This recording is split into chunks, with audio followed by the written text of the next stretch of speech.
Hi hello all welcome to MP diaries. இன்றைக்கி நம்ம பார்க்க போகிற ரெசிபி பேர் என்னென்னா மட்டன் கட்லெட்.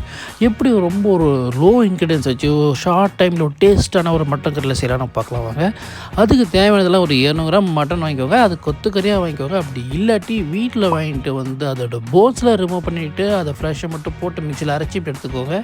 கூடவே 2 வேக வச்ச உருளைக்கிழங்கு, அது மேலே ஜிஞ்சர் கார்லிக் பேஸ்ட்டு, பச்சை மிளகா, கொத்தமல்லி தேவையான சும்மா ஒரு கையில் நம்ம அப்படியே இது பண்ணி போட்டுக்கோங்க, சாப் பண்ணி போட்டுக்கோங்க. அது மேலே 2 மசாலா, ஒன்று மிளகாத்தூள், ஒன்று கரம் மசாலா, 2 1/2 ஸ்பூனு, கூட மஞ்சத்தூள் ஒரு பிஞ்சு, உப்பு தேவையான அளவுக்கு போட்டுக்கோங்க. அதுக்கப்புறம் ஒரு பெரிய வெங்காயத்தை இந்த மாதிரி நறுக்கி போட்டுக்கோங்க.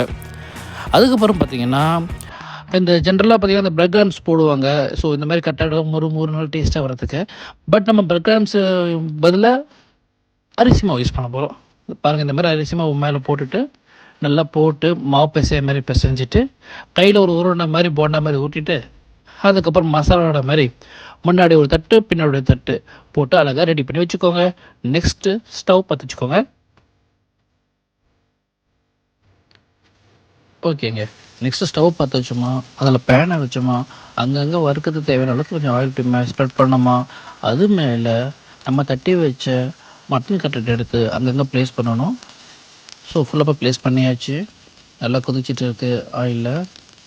நெக்ஸ்ட்டு ஸ்டவ்வை ஒரு 15 நிமிஷம் மீடியம் ஃப்ளேமில் வச்சிங்கன்னா ஸோ அழகாக நல்லா அதை வெந்துடும். பாருங்கள், இப்போ திருப்பி போட்டாச்சு.